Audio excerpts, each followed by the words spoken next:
Ang oras, 3 minuto, makalipas ang alas 9. Ang mga latest, ang mga trending, ano na ba ang mga happening? Usap-usapan, usap-usapan, siksik sa kwentuhang magaan at masiglang talakayan ng mga paksang siguradong inyong kawiwilihan. Bawat usapin, makabuluhan. Kaya people of all ages, kasali kayo sa Usap-usapan. Kasama si Ven Blones sa Radyo Pilipinas 738 AM at Radyo Pilipinas World Service.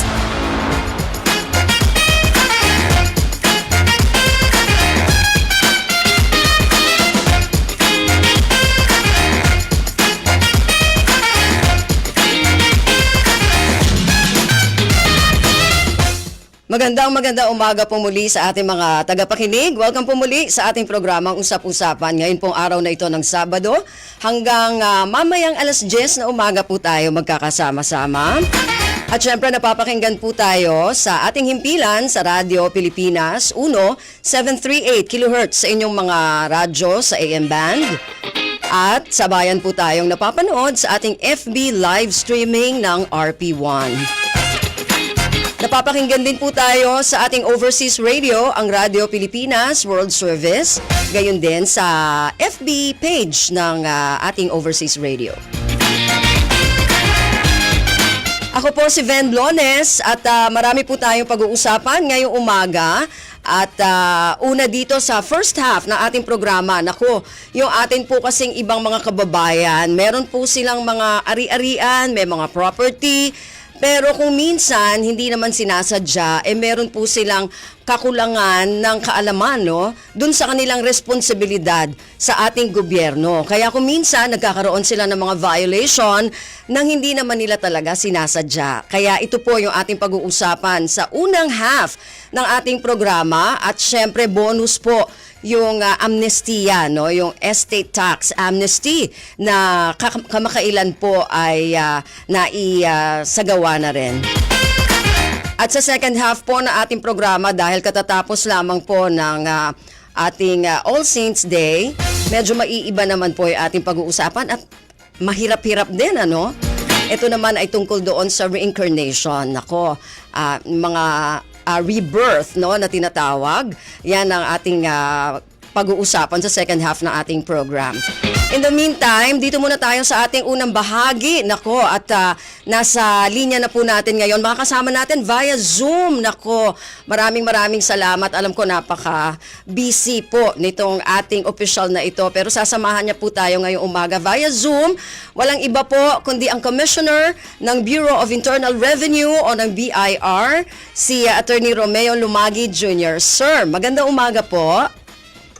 Magandang umaga sa Bian at sa mga nakikinig at nanonood sa Facebook Live.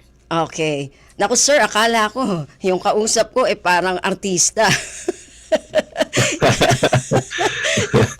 Anyway, sir, una-una po sir, maraming salamat po sa oras ninyo sa umagang ito na ibinigay nyo sa amin. Pero yun nga po sir, kanina no, nabanggit ko kasi na marami po pala doon sa mga kababayan natin na may mga ari-arian, may mga property, pero nagkakaroon sila ng violation, hindi dahil sa gusto nila, kundi meron silang mga kakulangan no, dun sa kaalaman kung ano yung kanilang responsibilidad sa ating gobyerno. At sabi ko nga kanina, bonus na lang na ibibigay natin, pag-uusapan natin itong amnesty, yung estate tax amnesty na ito. So, Commissioner, para dun sa mga nakikinig sa atin siguro, baka pwede muna nating linawin ano ba itong estate tax na ito. Kasi ano ba yung mga kasama dyan? Ano yung mga kategorya, sir? Well, una maraming salamat sa opportunity na to na may paliwanag sa ating mga nakikinig sa ating taong bayan na itong topic na ito kasi malaking tulong din ito sa amin para rin naiintindihan nila at nakakapag-comply sila. Tama po kasi yung nasabi ninyo na marami rin naman talaga na gustong mag-comply ngunit hindi lang naman nila alam ang obligasyon. Ngayon, ang sagot sa tanong niyo, ang estate tax, ito yung kapag ito ang pagbubuwis sa pribilehyo na makapaglipat ng ari-arian ng isang namatay sa kanyang mga tagapagmana. Ngayon, so ibig sabihin yan, pag may namatay at meron siya mga ari-arian katulad ng mga lupa, mga real properties, personal properties, ay pwede niya itong maipamana sa mga kanyang mga tagapagmana, mga anak, o kung sino pang ibang nais niyang magmana ng kanyang mga ari-arian. Mhm. Okay, so yun, yun yung paliwanag natin. Tapos, Commissioner, eto na ngayon. Kasi alam natin na nagkaroon ng extension dun sa deadline nung nakaraan na amnestiya. Ngayong 2023 dapat yung deadline, August, pero nagkaroon ng extension para sa, kung di tayo nagkakamali, June ng 2025. So dun sa kasabay po na extension na ito ng deadline, Commissioner, parang meron ding mga extension o expansion ng mga coverage para dito sa amnesty, Commissioner? Tama po kayo. Nung una po kasi ang batas nagkaroon ng estate tax amnesty.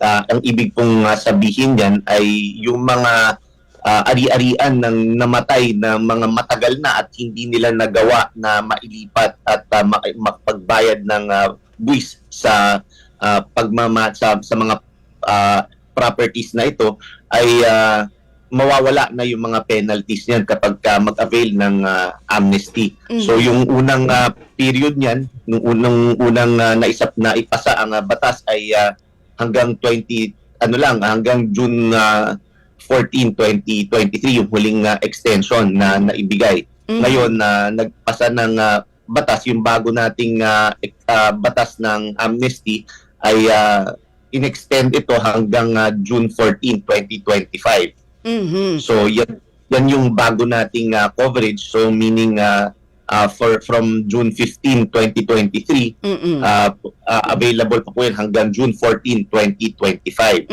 Ngayon, pinalawak din po yung na-mention nyo nga kanina, yung coverage niyan. Nung una kasi, ang coverage lang ng batas ay yung mga namatay on or before December 31, 2017. So, ngayon pong pagpasa ng amnesty, yung extension ay pinalawak pa ito na applicable na rin siya sa mga namatay on or before May 31, 2022. So, ibig sabihin, mas malawak na nga yung covered niya, no, sir? Tama po. Opo. Commissioner, so ngayon dito po sa mga expansion na ito, sa deadline na ito, meron po ba ring mga, yun nga, yung kanina iniisip natin, may nabago din po ba sa aspeto nung pagpa-filing at saka yung pagbabayad ng amnestiya po? Meron din pong nailagay na pagbabago diyan, unang-una na diyan yung file and pay anywhere. Kasi normally kapag yung normal procedure ng pagbabayad ng estate tax ay kung saan yung place of residence or last place of residence ng namatay. Diyan tayo magfa-file ng estate tax returns. Ngayon, dito sa amnesty na ito ay kahit saan pwede file and pay anywhere. Yan ang nilagay po dyan. At kasama po yan sa nilagay rin po natin implementing rules and regulations. So kahit saan po, manual and through authorized banks po, pwede po yan. Okay. At pangalawa po, yung installment na sinasabi, pwede yan for a period of 2 years ang pwedeng installment po. Okay. Okay, so pwede palang installment. Pero, Commissioner, paano yung magiging proseso nitong installment na to? Paano nila hahati-hatiin for 2 years? Bale, ano po yan tatakbo po yung 2 taon na yan kapag nag-file na po sila ng kanilang estate tax return. So, pwede po yan 2 years kung ano ang kaya po nilang ibayad. Basta po matapos po nila yan doon sa 2 taon po simula nung kung kailan nila dapat nabayaran at kung kailan po sila nag-file ng amnesty returns po. Sir, yung mga mag-a-avail ng amnesty, wala po bang, kumbaga walang sinasabi, tinatakda kung gaano katagal dapat na hindi mo nabayaran? For example, kung 20 years kang hindi nagbayad, hindi ka na pwede. So wala pong ganon? Wala naman po. Yan din po yung layunin ng batas para naman na mas mapagaan ang pag-transfer ng mga properties sa mga tagapagmana po. So kahit saan po yan, kahit ilan po yung mga namatay po na kanununuan pa ay pwede po yan. Ayun. So, pwedeng-pwede pala kahit kailan sila nawala, ano? So, Commissioner, eto na tayo dun sa pagpa-file naman. Siyempre, may mga dokumento na kakailanganin. So, ano yung mga, Commissioner, yung mga dokumento na kailangan para maproseso po itong tax amnesty na ito? Well, una-una na po dyan ay yung estate tax amnesty return po na kailangan na ma-fill-upan. At pangalawa po, yung mga requirements po na kasama po dyan ay yung mga mandatory requirements, yung mga certified true copy ng death certificate, or kung wala man na death certificate, yung certificate of no record of death from sa PSA po yan, or any evidence po ng pagkamatay po ng tax ng ano po ng resident. At of course, yung kung may tin po yung mga namatay at kailangan pong kumuha ng one-time tin po yung mga tagapagmana. At yung mga iba po, kung may mga iba pang mga dokumento na mga ibang claim na mga kunyari na buwisan na previously, kailangan lang po ipakita, pero hindi na po siya masyadong applicable sa iba pong nagpa-file. And then of course yung identification po, valid government ID. Yan po yung mandatory requirements po dun sa mga magpa-file po.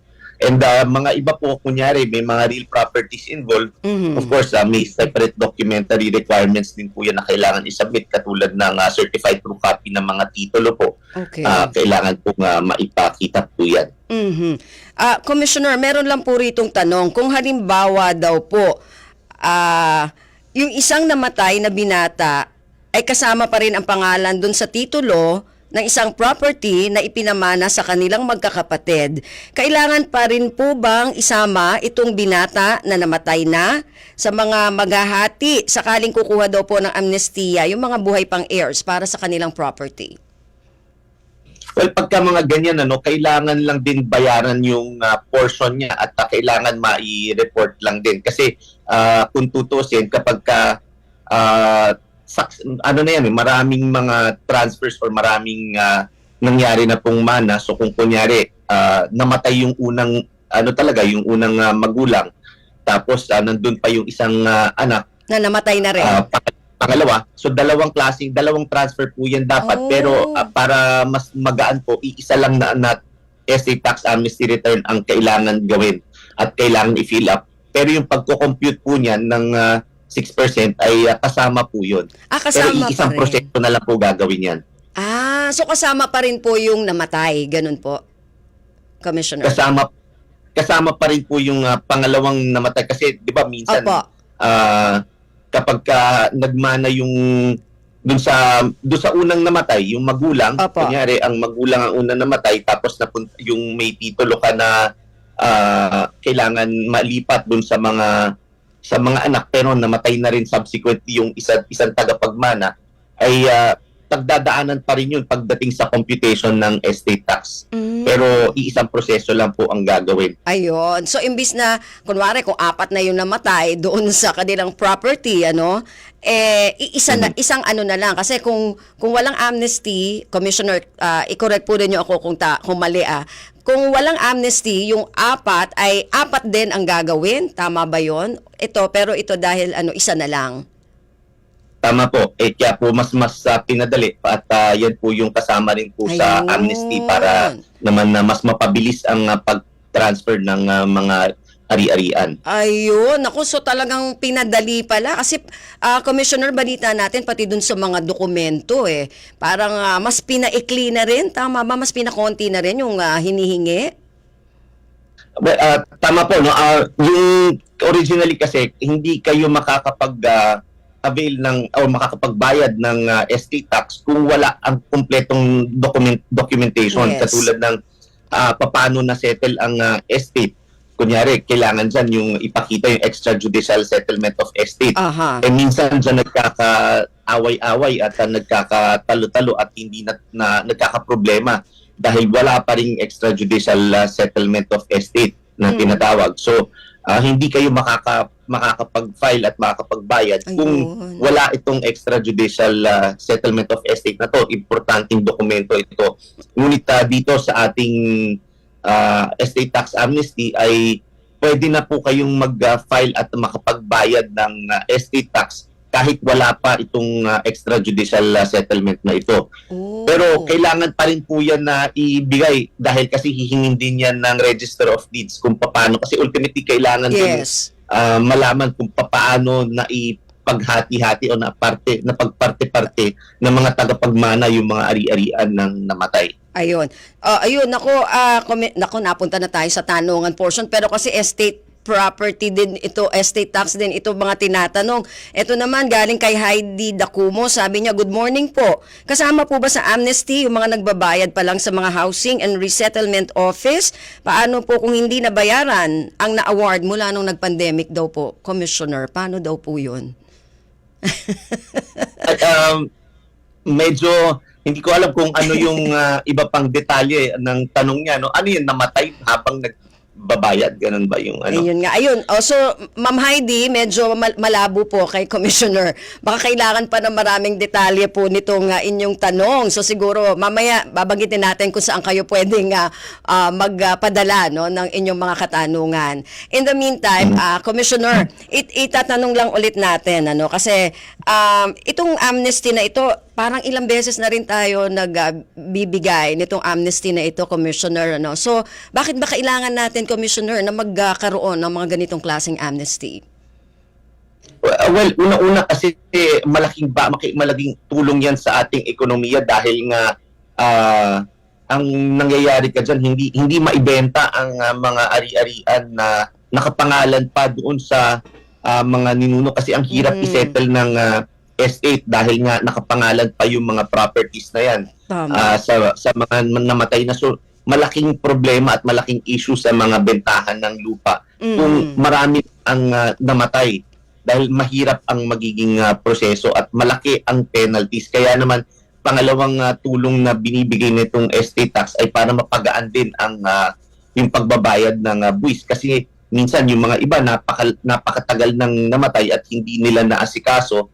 Kaya naman kung ngayon nila aasikasuhin, malaki na ang tumatakbong penalties niyan at yung interest na tinatawag natin. Dahil kunyari, mga 10 taon, marami dyan, even more than 10 years, 20 years, Yes. hindi pa nila naayos ang estate tax nila. So, kaya rin po yan yung pangalawang tulong. So, malaking bagay po sa mga ating mamamayan at malaking bagay na rin po sa ating bansa na magkaroon ng ganitong batas po. Oo, kasi malaking tulong din po, Commissioner, ano, sa ating economy ito.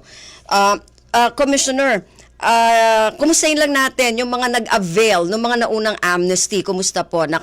Gaano po yung naidagdag natin sa ating ekonomiya, sa ating kaban, dun sa mga amnesty, naunang amnesty, at ano po yung mga tina-target natin o inaasahan naman natin na makukuha natin dito sa extension na ito?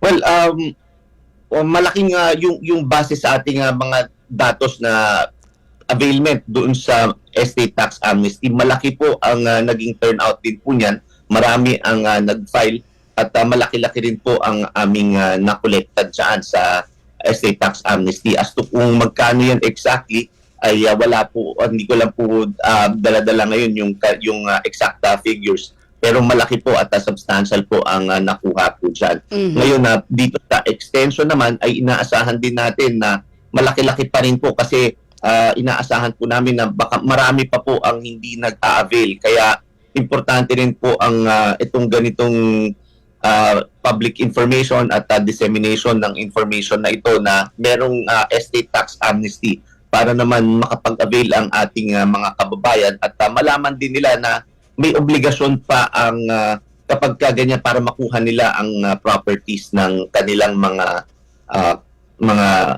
tagapagmana ng properties nung namatay. Ay. Kaya baka kasi iniisip ng ibang tao wala namang kailangan gawin. Tapos ang nangyayari hindi nila alam pagdating ng kailangan na nilang ibenta yung kanilang ari-arian, hindi nila mabenta dahil yun pala may kailangan pa palang ayusin na estate tax. Kaya Ayun. importante yung ganitong pagbigay ng impormasyon sa ating mga taxpayers at sa ating mga mamamayan. Naku, Commissioner, natumbok po ninyo yung problema talaga, lalo na dun sa mga farmer natin. Ito yung isa din sa malaking nagiging problema. Kaya may pinapakitanong po sa atin yung ating sinundan kanina na program, si Kiko Flores, dun sa kanyang Agri program. Sabi dito, pakisingit na lang po. Pakitanong kay Commissioner, ang problema ng mga farmer, gusto nila magbenta direct sa mga kumpanya. Kaya lang hinahanapan daw po sila ng official receipt, sir. So, please educate our farmers na gustong maging agripreneur kahit hindi sila member ng cooperative or farmers association. Commissioner. Opo, ngayon, ang pagdating dyan sa mga pag-i-issue ng resibo, kamakailan na itong very recently we issued the regulations already with respect to that. Nilinaw na po natin yan ang tungkol sa pag-i-issue ng resibo.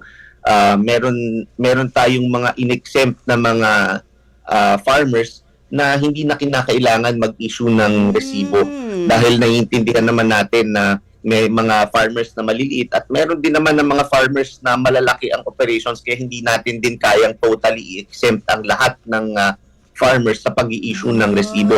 Pero meron tayong na-issue dyan na para naman talagang makatulong sa mga maliliit. So, doon nakafocus yan, nakadefine tayo kung sino ang exempted sa pag-i-issue ng resibo at yan ang small-scale farmers. Okay. So, yung mga, Sir Kiko, yung mga small-scale farmers lang ang pwede nating bigyan ng ganito, sir, na na parang hindi na magbibigay o hindi na hahanapan ng official receipt. Tama po ba, Commissioner? Tama po, hindi na kailangan ng official receipt. Pero kailangan din pa rin mag-issue ng parang kahit anong acknowledgement para naman na mapatunay din nung bumili sa kanila na meron din silang ginastos. Ayun. So siguro kahit pirmahan na lang, pwede na yun. Opo, simpleng-simple lang, ganun lang po. So, ang na-define natin yan kung ano ang small farmers ay yan yung mga ang annual gross revenues or sales nila ay hindi lumalampas ng 1 million. Ayun, yun naman pala. So para mas madali. Commissioner, dun sa house natin, yung chair ng Committee on Ways and Means, si Congressman Joey Salceda, may mga binanggit siya na may mga inaasahan pa raw tayo ng mga pro-tax payer laws na maaring maisagawa. Katulad ng Ease of Paying Taxes Law at saka yung Taxpayer Bill of Rights. Commissioner, ano po yung masasabi nyo dito? Well, malaking bagay po yan kasi marami po na nasa batas na nagiging limitasyon ng BIR para naman na makapag-improve pa ang aming ahensya sa pagbibigay ng serbisyo sa ating mga taxpayers. And yung mga pending bills and yung mga nakasalang po dyan like yung Ease of Paying Taxes Bill ay malaking bagay po at para naman magkaroon din kami ng flexibility and leeway to improve kasi nga po minsan hindi lang po alam na nandiyan po sa batas kasi yun kung bakit namin ginagawa ang mga ibang bagay-bagay na akala natin ay pabigat pero sa totoo lang ay kailangan lang din naman namin gawin. Kaya naman nagpapasalamat din tayo sa ating butihing congressman na naiisip rin niya ito at tumututok at nag-iisip din ng mga batas para makatulong sa aming ahensya na makapagbigay din ng mas magandang serbisyo at malaking bagay po yan at pagka napasa po yan actually hindi na po rin namin hinihintay na fully maging batas po yan bago namin simulan ang aming trabaho. Ngayon pa lang po nagpa-parallel na rin na kami ng trabaho para naman mas mapabilis yung once na maging batas po yan ay ready na po kami kagad na ma-implement po yan. Kaya pinaghahandaan rin po namin yan at hopefully also we would also need your help in disseminating all these improvements and yung mga naibago dito sa mga batas na ipapasa po ng ating Kongreso. Okay, nako, maganda talaga itong sa mga taxpayer natin. Ano nangyayari dun sa ating video? Anyway, Commissioner, bago ko po kayo bitiwan, as a whole, ano po yung target natin ngayon ng BIR sa mga susunod no na taon sa ating koleksyon at happy naman po ba kayo, Commissioner, sa nangyayaring koleksyon ngayon sa BIR? Well, pagdating naman sa collection, maganda naman po ang performance considering a lot of yung mga circumstances that we're in. We're doing well. We've been improving collections from the past years at patuloy pa rin naman natin na gagawin yan sa mga darating na panahon. Ngayon po kasi nakafocus din tayo, very busy, and I'm really proud to say this that all the BIR officials and employees are working very hard to improve the BIR and to provide better services sa ating publiko. So yan po ang ginagawa po natin, pinapaigting natin ng integrity and professionalism ng institusyon. Nag-ISO po tayo, yung mga hiring process, lahat po ini-improve po natin at sinisigurado rin po natin na ma-achieve po ang digitalization project ng BIR dahil malaking tulong po yan sa hindi lamang sa serbisyong maibibigay sa taxpayer na ang aim po ng digitalization is again not just taxpayer service kundi kasama na rin dyan ng integrity dahil kasi maraming ma-automate na mga proseso at kasama na rin dyan ang yung pag-increase ng collection dahil mas magiging efficient ang ahensya. So, importante po sa amin ang digitalization ng BIR dahil maraming maitutulong po ito. Kaya naman sisumikap tayo na makuha ang lahat ng mga resources para naman masigurado na ma-implement at ma-accomplish natin ang digital transformation ng BIR.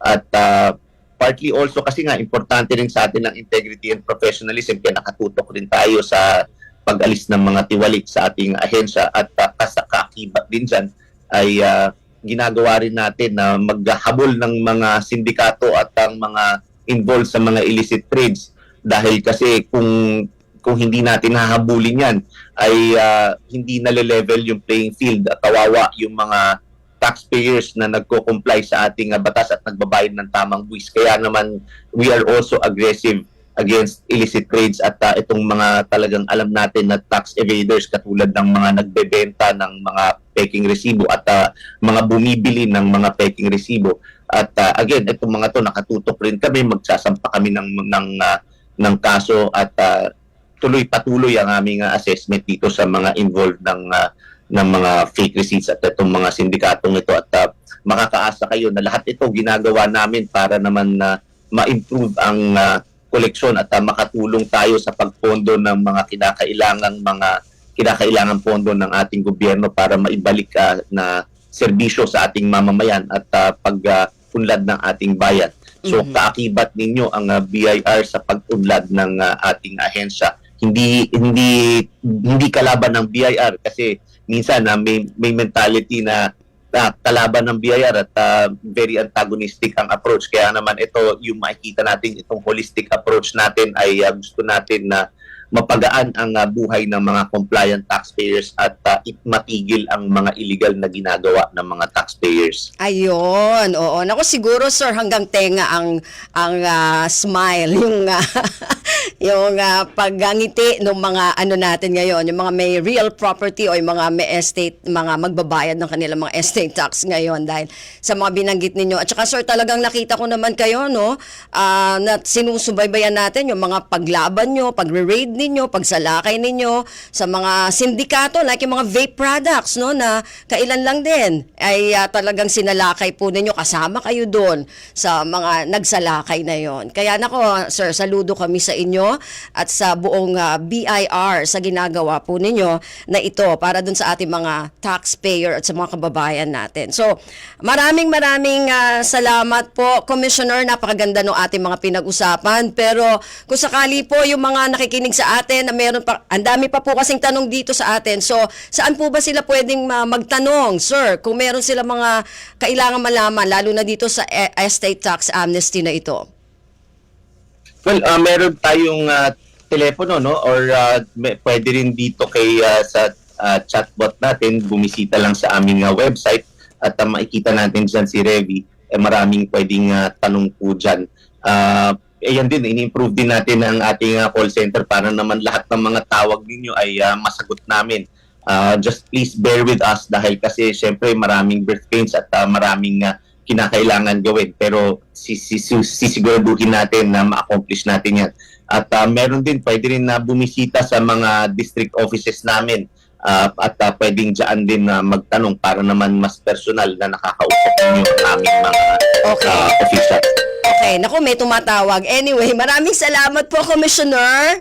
Ulit. Maraming salamat din po sa inyo at sa ating magandang umaga ulit sa mga nakikinig at nanonood. Okay, maraming salamat. Si Commissioner Romeo Lumagi Jr. ng Bureau of Internal Revenue. Magbabalik po tayo sa ikalawang bahagi ng ating programang Usap-Usapan. Nasaan ka man, kasama nyo ang Radyo Pilipinas. Kaya naman, we placed 5th sa overall ranking sa Nielsen September 2023 Poll Survey. Be it on the road or at work, we are there to deliver the latest and freshest news while dismissing misinformation at disinformation. Thank you for your continuous trust. Tapat sa pag-uulat Radyo Pilipinas 738 AM. Katotohanan sa bawat impormasyong makakalat. Yan ang layo ng Media and Information Literacy Project ng pamahalaan sa pangunguna ni Pangulong Ferdinand R. Marcos Jr. at Presidential Communications Office. What we are fighting for is the truth. Because the very first casualty of all of these sometimes sinister, sometimes just mistaken, misguided activities, the first victim, the first casualty is the truth. Positibo naman ang pamahalaan na sa pamamagitan ng kampanyang ito ay magiging mas mapanuri at mabusisi sa pagkilatis ng impormasyon ang bawat Pilipino.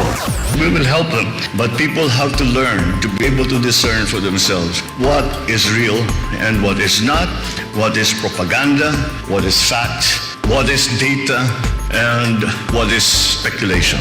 Tiyakin ang katotohanan. Fake news ay labanan. Isang mensahe mula sa Presidential Communications Office at Radyo Pilipinas. Buo ang kumpiyansa ni Pangulong Ferdinand R. Marcos Jr. sa kanyang itinalagang kapalit bilang Secretary ng Department of Agriculture na si Francisco Tiu Laurel Jr.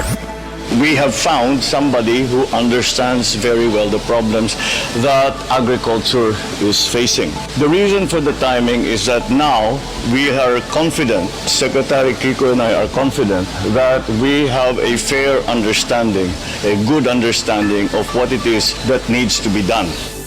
Nangako naman ang bagong kalihim na gagampanan niya ng mabuti ang ipinagkatiwalang posisyon sa kanya para matugunan ang mga pangangailangan sa sektor ng agrikultura sa bansa.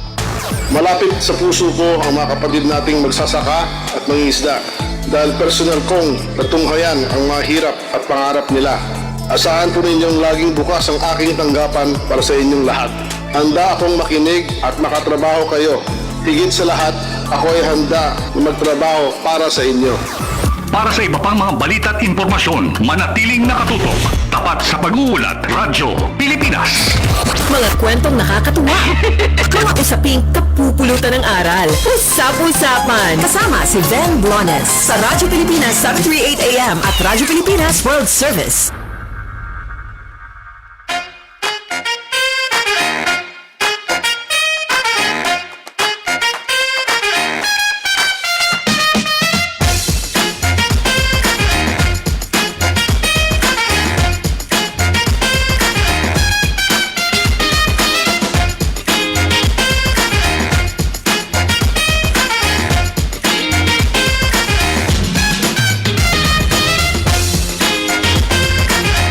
Okay, nasa ikalawang bahagi na po tayo ng ating programang Usap-Usapan. 36 na minuto na po makalipas ang alas 9. Samantala, bago tayo magpatuloy sa ating... okay, hindi pa ready? Okay, sige. Oo.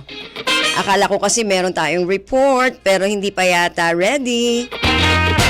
So, ang ating pag-uusapan sa second half, nako, nabanggit na natin kanina, ay tungkol dito sa sinasabing ipapanganak muli, rebirth, reincarnation, yung mga nauna ng sumakabilang buhay na mga kamag-anak at mga kaibigan, no, ay may mga belief, no, may mga sinasabi na merong reincarnation. Pero ito yung aalamin natin sa mga kasama natin sa ikalawang bahagi, isang paranormal consultant na mula sa V2 Project, si Professor Adam Reyes. Nasa, ano ba siya, via phone touch ba siya? Okay, so nandyan na ba siya? Okay.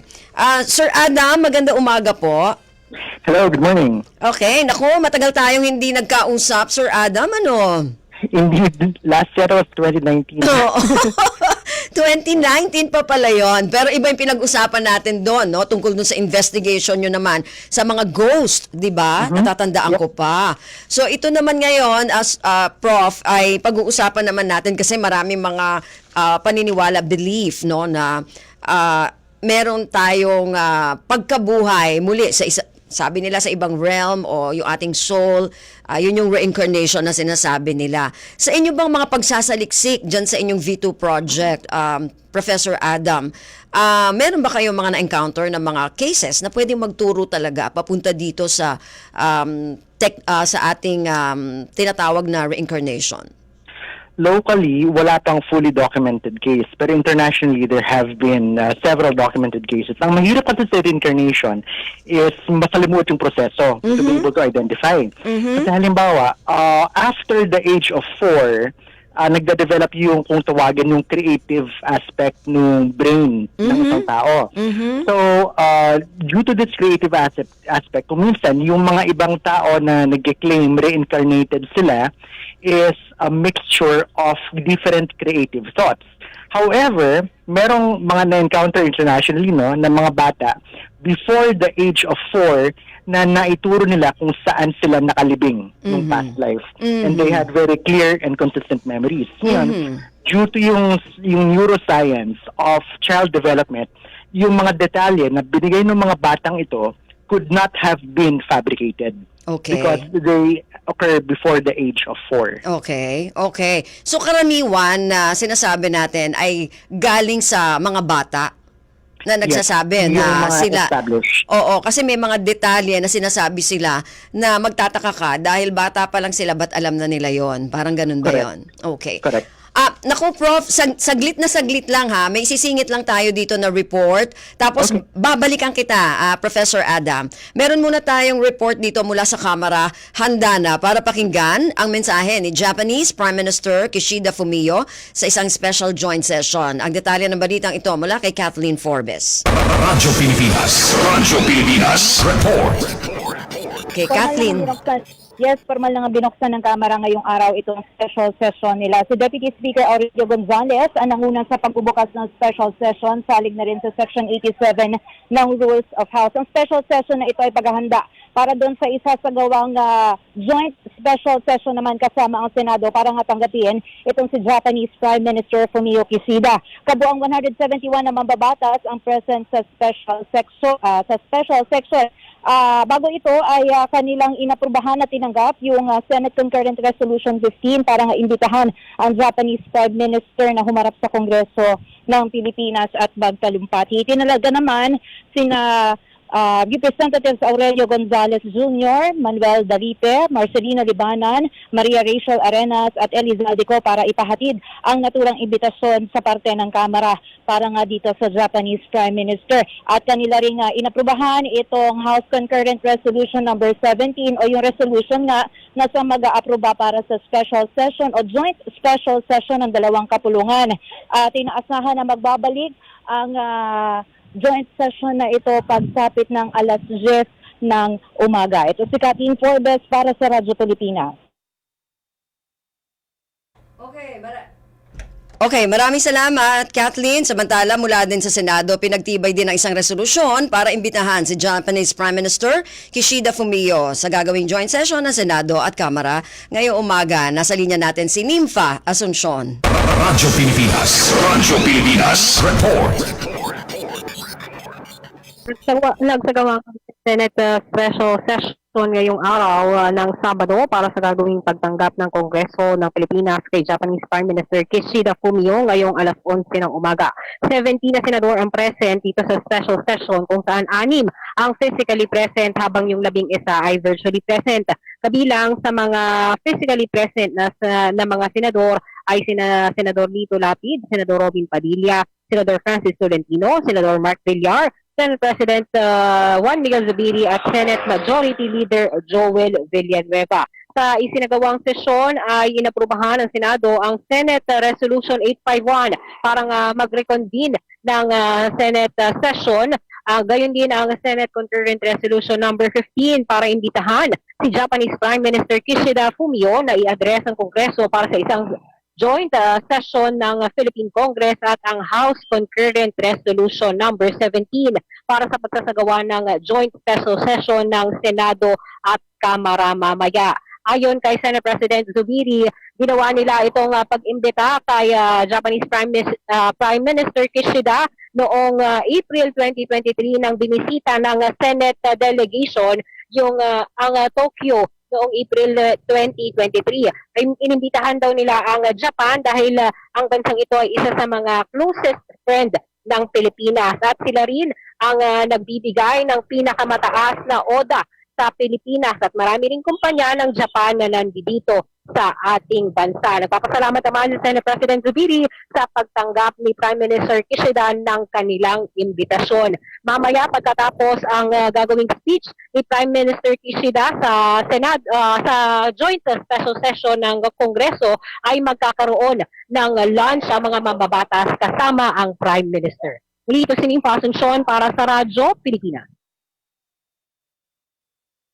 Okay, meron na tayong maraming salamat kay Nympha mula dyan sa Senado. 44 na minuto makalipas ang alas 9. Balikan natin yung ating kausap. Ngayong umaga si Professor Adam Reyes ng V2 Project, isang paranormal consultant. Pinag-uusapan natin ngayon ang tungkol dito sa reincarnation at sabi nga kanina ni Professor Adam, bago natin nadinig yung mga report, ay nagsisimula ito doon sa after 4 years old. Tama ba yun, Professor?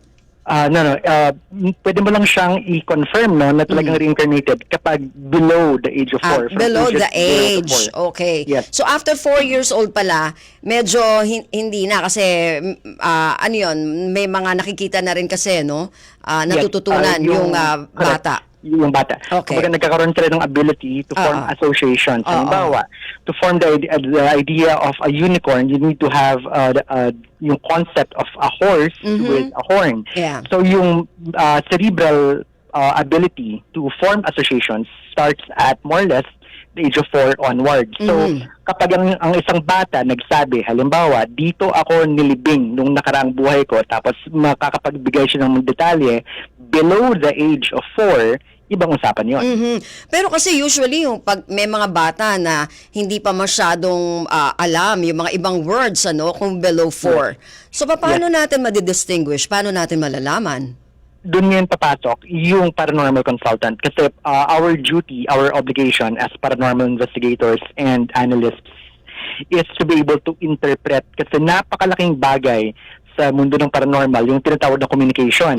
Kasi kung tutusin, halimbawa, kung buhay sa buhay, nahihirapan ng makipag-usap, ano pa kaya yung buhay sa patay? So, nandyan yung misunderstanding, nandyan yung misrepresentation. So, yung pag-investigate ng paranormal is really a step-by-step scientific process. Hindi siya yung basta-basta urada lang na papasok sa sabihin na feeling ko ganito nangyari. You cannot rely on simple feelings and abilities. Tama, It has to be scientific talaga. Oo, dapat scientific. Yung evidence has to speak for itself. Okay, speaking of evidence, yung mga pagiging scientific na yan, Professor, sino o ano yung nagre-reincarnate after nitong biological death dito sa lupa?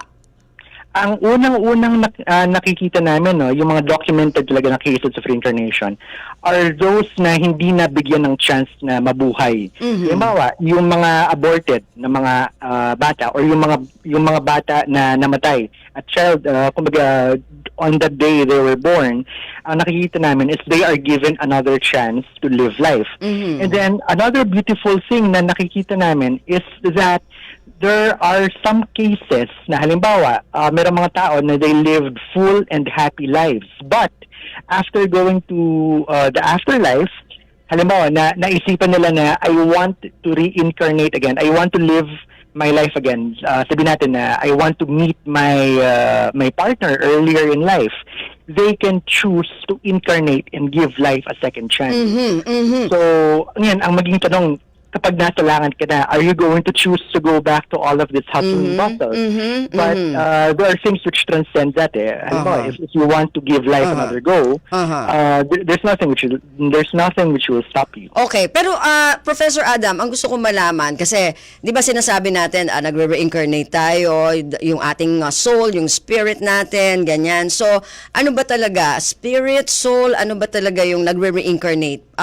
Pagkatapos itong ating biological body, yung katawan natin dito. Okay. There is a part of us which remains constant. Alright? Na halimbawa, kung titignan natin yung mga sarili natin, kahit tumatanda tayo, yung pagkatao natin remains at the very core. Kuminsan lang, dahil sa childhood trauma and everything, yung ibang mga aspects like what makes us happy is natatabunan. Pero yung pinakakaibuturan ng pagkatao ng isang tao remains constant. We are still who we are when we were children.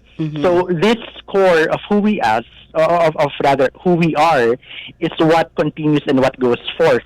Carried over, ngayon, kasama na rin natin lahat ng experiences natin. Okay. Kaya meron ding Hindu belief system that if let's say you attained a certain level in this life and you choose to reincarnate, lahat ng experiences and learnings which are essential to the growth of your soul is masasama mo dun sa bagong life mo and you will be incarnated into a better existence. Okay. So, Professor Adam, nabanggit mo yung soul.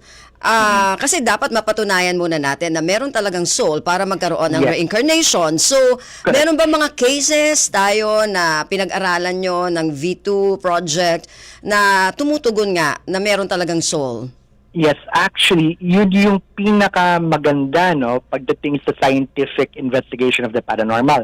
Kasi ang mga religion, sasabihin nila na merong kabilang buhay, merong kaluluwang tao, pero they normally tell you to accept it on a basis of faith. Ngayon, sa amin, sa V2 Project, and sa lahat ng mga lehitimong scientific investigation of the paranormal, meron kaming scientific evidence na meron talagang kaluluwa ang tao, that our life doesn't end here. One perfect example is yung very popular na multo. Kasi pag sinabing multo, aka survival-related psionics, this simply means that your identity survives beyond the grave. Meron kasing paniniwala na once namatay ang tao, parang mag-iba na siya, mapupurify na siya and everything.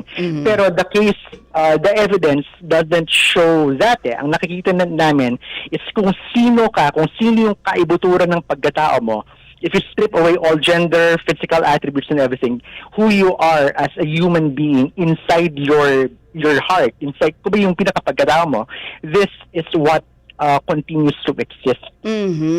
So, ibig sabihin, cycle lang yun, hindi natatapos? Hindi napatapos yung pag-ano ng ating soul? Yung reincarnation? Well, after you die, if let's say you are already happy, let's say in heaven, if you feel that you've already evolved to the maximum of your abilities, then you can choose to simply exist and explore the entire universe. Kasi ang reincarnation, ang lagi nating iniisip is babalik dito sa Earth. But there are 1 million planets in the universe.